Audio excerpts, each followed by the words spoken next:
அத்தை மத்தியானம் சாப்பாடு என்ன செய்யறது அத்தை? சாப்பாடா? முட்டை குழம்பு வச்சு சாப்பாடு செஞ்சிருமா. முட்டை குழம்பா அத்தை?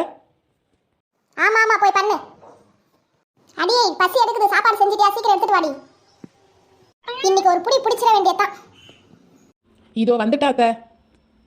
ஏய், சாதம் இருக்கு, சாம்பார் இருக்கு, முட்டை எங்கடி? என்னங்க அத்தை உங்களுக்கு கண்ணு தெரியலையா? 3 முட்டை வச்சிருக்கேன், கண்ணு தெரியலன்றீங்க. இங்க பாருங்க, நல்லா உத்து. அடியே, பேப்பர்ல ஏதோ முட்டை முட்டையா எழுதிருக்கே, இதையாடி சொல்ற? ஆமா அத்தை, நீங்க தானே முட்டை குழம்பு வைக்க சொன்னீங்க, அதனால முட்டை இதோ குழம்பு அதோ. அடி கிறுக்கி, முட்டை குழம்பு வைக்க சொன்னா பேப்பர்ல முட்டையை போட்டு எடுத்துட்டு வந்து கொடுத்துட்டு குழம்பு எடுத்துட்டு வந்து கொடுக்குறியே, நீ முட்டையை பார்த்ததே இல்லையா? அத்தை நீங்க முட்டைன்னு சொன்னா எனக்கு இந்த முட்டை தான் தெரியும். உனக்கு எல்லாத்தையும் தெளிவா சொல்லி புரிய வைக்கிறதுக்குள்ள என் உயிர் போயிடும். இந்த முட்டையை நீயே சாப்பிட்டு இந்த குழம்பையும் நீயே குடி. ஏன் அத்தை இவ்வளோ கோவமாயிட்டாங்கோ? ஒருவேளை 3 முட்டை பத்தலையோ? நிறைய போட்டிருக்கணுமோ?